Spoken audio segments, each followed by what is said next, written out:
to raising money, okay? And regardless of if one or two are working, we do not stop engaging in 4 and 5 and 6 and 7.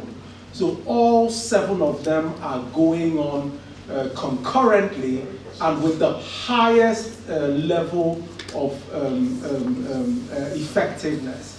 So that we can we're working to the stage where, you know, from our own view, you know, all these streams, once they come on full stream, there will be no need. It's like an investment portfolio.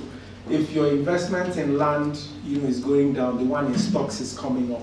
If your investment in stocks is going down and the one in land is coming up, the one on IT will be going up. So that's the approach we're using. And in the interest of time, I'll just mention a few of them. So one of them is the obvious one, grants. And in grants, we've even diversified our grants engagement. There is obviously the institutional one which we go out to apply for. And then there's the one that our world-class scientists also apply for which the Institute gets a small percentage for supporting the work that they do. But what we've done also in granting, which is not very common, is that we've started to break down doors that were previously closed to the institution. Okay, and I'll give you 2 specific examples. TET Fund is one of them. Prior to this time, TET Fund didn't used to give people like NIPRD any sort of grants. About 6 or 7 months after I was appointed, I took close to 10 of my professors. 2 of them are late now, Professor Kolawole and Professor Sumpo. And we sought for a meeting with Professor Bogoro, and we had a series of meetings in NIPRD as regards what kind of strategies to put forward to break down the argument that NIPRD should not be getting funding from TET Fund because the law doesn't allow it to. And when we went there, made my presentation, and you know, against government protocol, which is when the leader of the delegation speaks, others shouldn't speak, I begged Professor Bogoro to, you know, step down that protocol and allow each and every one of my professors to make their submission to the proposal. And afterwards, you know, I had another private meeting with him, and he said, you know, that indeed, you know, the country will be doing itself a disservice if it doesn't engage with people like NIPRD. Cut a long story short, a few weeks later, when they were putting together the big RDSC, 2 people from NIPRD were appointed into that RDSC, Professor Gamaniel, who's seated here with me, and my humble self to serve as the vice chairman of the pharmaceutical subgroup of the RDSC. What that meant is that when the multi-billion-dollar RDSC fund comes on stream, 2 things will happen. One is that pharmaceuticals will own a distinct space, because even to get the thematic line for pharmaceuticals was a big fight, because One Health, which has medicine and everybody, wanted pharmaceuticals subsumed into it. But we made a case to say that pharmaceuticals is not just, you know, providing medicines in terms of improving access to healthcare. Pharmaceuticals is also a significant stimulus to socio-economic development. So it straddles a number of themes. So you cannot subsume it under. And our argument was bought over, and thankfully we're strong members in that theme, and we've made a strong input into the final report, which I was privileged again to present to the entire RDSC just a couple of weeks ago.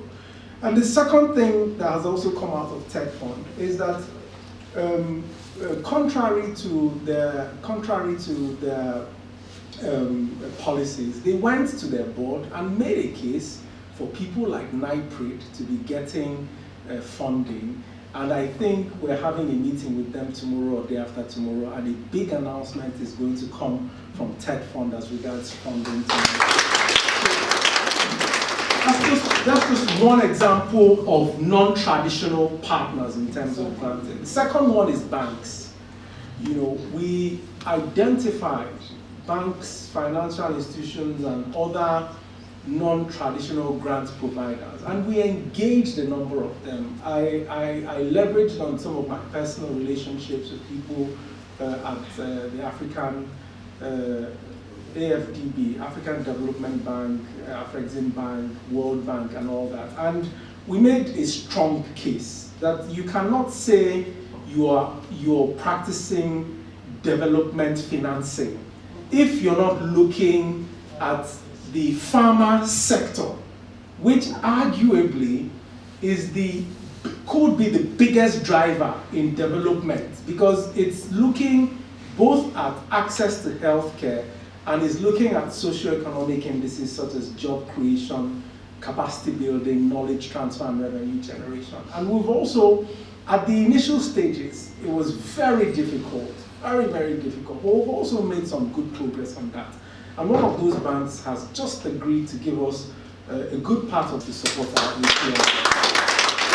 So these are some of the, even though granting is seen as the traditional way for us to get funds into an organization like ours, these non-traditional approaches and these strategies of not seeing the barriers, regardless of whether there are laws or no laws, and engaging and pushing, frankly, until you break the door down, is something I think that others can learn from what we're doing at NIPRD. So another of those strategic directions is consultancy. So, and I have to give credit to my predecessors for understanding that an institution like NIPRD, giving our world-class certifications, our world-class scientists, our increasing infrastructure in terms of equipment, buildings, animal farms, herbariums, and all that, is something that, whilst we can be using it for research, we can also give out some of the time and space and resources when we're not using it, and use it to earn money. And so we have a very strong consultancy department in NIPRD. And I think one of the biggest wins we made was in the middle of COVID, when one of the development partners wanted to bring in something, and because we were government and we had there was a lockdown, we were government and we had the COVID passes. Is it COVID passes? Those passes they give people we have the COVID passes. So we had access to movement and supply chain functionalities that other private labs did not. And then the other thing is the budget we cannot neglect the fact that we are in government, and everybody has said what the role of government is, and I agree. So I always tell people that when you talk about politics, I think it was Plato that said it about 4,000 years ago, that that when the wise refuse to engage in politics, what they do is that they subject themselves to governance by the foolish. And so we always complain, politicians, this one, that one. But arguably, the people in this room with PhDs and masters are intellectuals. You have if you're talking about learning something and applying something, why can't you be better than the people who are in the political sector, who don't have the kind of expertise that you have? And I think the Vice President alluded to it here just a couple of days ago, that we should not get tired, because those ones who don't have competence, they band together and they work together. So what we must do is that we must identify people like us who have capacity and make it a deliberate strategic direction to work together, understand the tricks, if there are tricks, and use the tricks to our advantage. You know, and I think this was the approach that we used during COVID. And I think it can be put on record that if you're looking at the health organizations that got funding from the National Assembly during COVID, regardless of the fact that the doctors usually out-politic us in the National Assembly, I think this time we out-politicked them. And it is on record that the funding we got during COVID was at least 1.5 to 2 times the funding that medical research got. I mean, it's not a competition, but you know, pharmacy R&D has been neglected for so long, and there have been very few voices to speak out. I remember when I met with the speaker, Speaker Gbajabiamila, on this, and he meant, you know, after making a case, you know, when I started making it, he said, oh yes, DG NIPRD, I saw you on channels on so and so, then you made a strong case. And he said, we're going to give you so and so. I told him, with all due respect, sir, that will not go anywhere. You have to give us 3 times that amount. And then, you know, I mean, the other people there were shocked, but it was because of my conviction. And the world is already seeing it, based on what we've been given. I would argue that there are very few organizations who have begun to give the kind of output that we're giving compared to the funds that have got it. And I think that's another area where we all need to better understand how these political maneuverings go and how we can key in and make the best of them. So that's another area where we have a significant amount of strength. And then the last one, you know, because I know it's been a far spent day. The last one I'm going to talk about is partnerships among government organizations. Everybody here who knows me know I am a pro-collaboration person. If you go to Ministry of Health, a lot of people don't know I'm a Director General because I will carry file. I will climb the staircase as many times as is required in order to get what I want. And so I used this approach when I was appointed Director General, and I started engaging other agencies. I think so far we've gone about 70, 75 other agencies. And a lot of my people who I use as the point people will know that I tell them that we know where we're going, we know what our vision is. And based on that, let us swallow our pride and engage. By the time we begin to deliver, these guys, we know that we are action people, and subsequently, our credibility, our value will now start to speak with us. And based on that, we've gotten value. One of our big partners, NCC, gave us infrastructure for our artificial intelligence and machine learning project, and that's being valued at close to 1 billion naira. So this is another non-traditional approach that I think people can come across, which is identify other government stakeholders, tell them what you can do for them and how it will help them achieve their mandate, and based on that, you know, get the resources that you need to do your job. So that being said, I think NIPRD has fulfilled its promise that the DG is going to speak on funding. The other thing I just want to mention before I wind up is when Professors Ozolwa and Emeje were speaking earlier on, I was taking notes, you know. And my guys don't like it when I tell them that I completely agree with radicals. they seem to forget that I am a radical. Because I am wearing UG cap. That's why the radicalism seems to have reduced. So I'm saying it again now on record that, you know, I agree completely with the views that were made earlier on. Previously, I used to be the executive secretary of the Pharmaceutical Manufacturers Group, and I know for a fact that the people in the Ministry of Health dreaded me.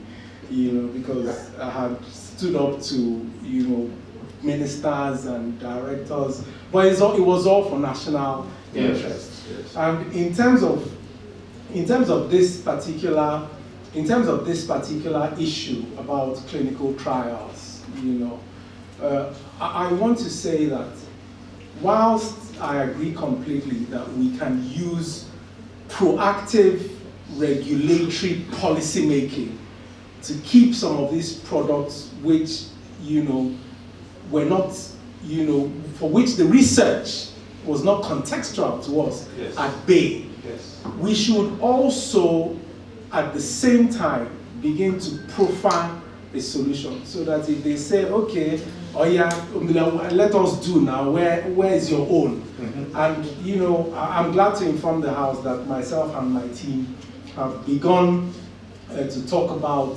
setting up the International Vaccines R&D Capacity Building and Clinical Trials Center, so that the R&D component of these issues, as well as the access that NIPRD has to the highest levels of government, alongside NIPRD's given mandate, can be brought to bear in these discussions. And then finally, I don't think this conference will be complete if we don't speak about some of the successes that we've made, at the Institute in the past few years. I've gotten calls from and that's why I'm congratulating you guys ahead of time for being part of this world-class conference, because I got calls from very senior academics who joined internationally on the platform to say, how have you guys done this? What's the secret? And I promised I was going to just share a few words as regards why we're able to do what we're doing. So yes, sometimes you see Dr. Adigwe on the telly, or you see Professor Emeje, or you see Dr. Jamilat Ibrahim, or you see Dr. Ibekwe at the villa. It's not as if we are the only ones doing the work. No. It's because at NIPRD there are two key things that we've taken on board at NIPRD, and that's the reason why, if I tell you the number of staff we are in NIPRD, you will not believe it. So I will keep that as a secret. But when you have very hardworking, very dedicated, very smart people doing things and doing it in the most effective fashion, what 300 people are doing, you think is 3,000 people doing it. And I think one of the key things we've done very well is delegation. That's one of the things we've done very, very well. So NIPRD, as you're aware, was very key to the fact that pharmacy got into the presidential task force. It was at the risk, of some of our jobs, because we wrote very strong letters, and frankly, by the time those things came up, the fact that the Director General made the case doesn't necessarily mean that it's the Director General that will sit there. When it got to nomination, I nominated Professor Kunle, and he discharged the activities there, similar to CBN. A lot of people here don't realize that the HSRDS, and I think the VP mentioned it here. Yes. The HSRDS was, NIPRD wrote very strong letters and engaged at the background with the governor of Central Bank before that was articulated and put out. But the fact that it was Professor Emeje or Professor Gamaliel or the DG that made those interventions does not mean that it has to be them that will sit there. We nominated Dr. Builders in that particular, and this is how we have been able to undertake the majority of the tasks that we've done in terms of achieving some of the hallmarks that we've made. And then the other one is sacrifice. Sacrifice.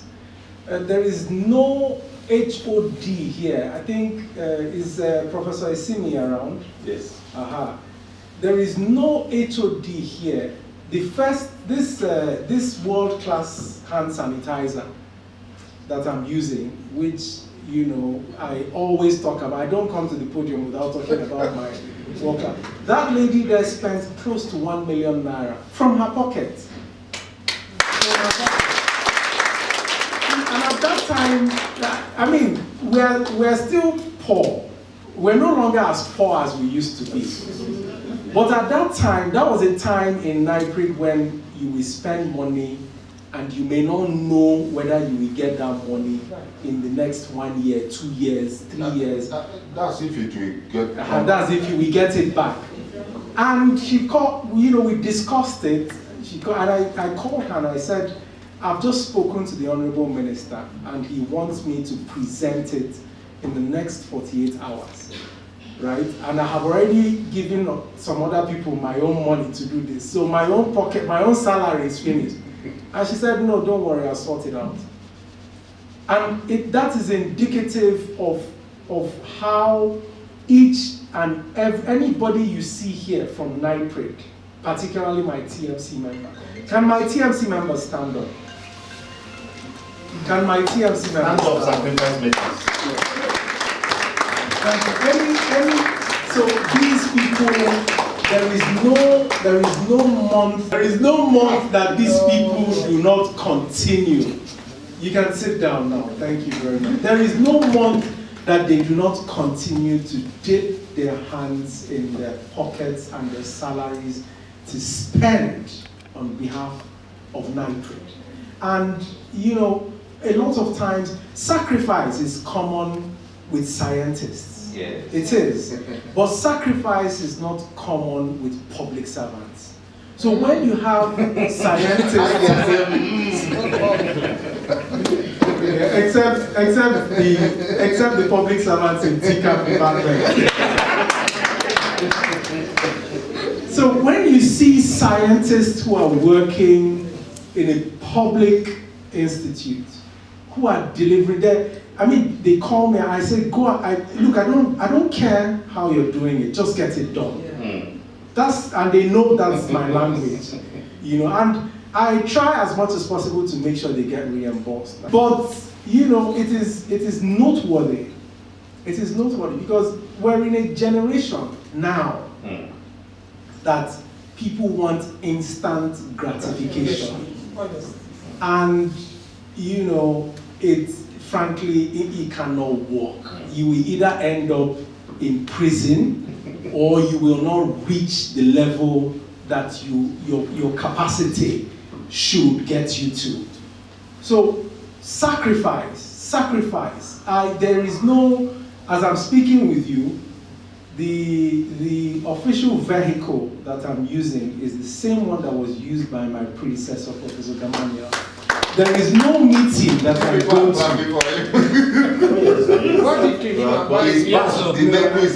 No, there is no meeting that I go to which my fellow DGs don't yap me. And it's not as if since I came to NIPRD, we haven't attracted money to buy a new Jeep. But by the time my team and I look at 30 million naira, 30 million naira can give us 3 potential world-class products. Correct. That 30 million naira, does it make more sense putting it into R&D or buying a new Jeep for the DG? Same thing with, there are world-class professors on my team, and I've gone to other agencies where even directors and professors have aides following them, carrying their bags. That does not happen in NIPRD. That does not, if I have, my aides have PhDs and their time is better valued sitting in the office, generating research for me, rather than carrying my bag or my suit around. Talk less of my directors. And so these are the type of sacrifices that goes on in the background, which people don't see. People come and see the NAFDAC listed products. People see the vice president coming for your event, and they think these things, you just sit down and these things happen. No, it's because of several values that we have in NIPRD, of which I've decided to share two with you today. That's dedication and sacrifices. And I think going forward, if there's anyone who wants a fuller version of either the funding or the leadership skills lecture, I will have to charge them a consult. What I have just done is I have given you the teaser, so that if you want more information, you can pay for the consultancy. But jokes apart, I want to thank my team and I want to thank the participants. I have never gone for any conference where on the last day at 6 p.m. I still have a full hall, and I think it's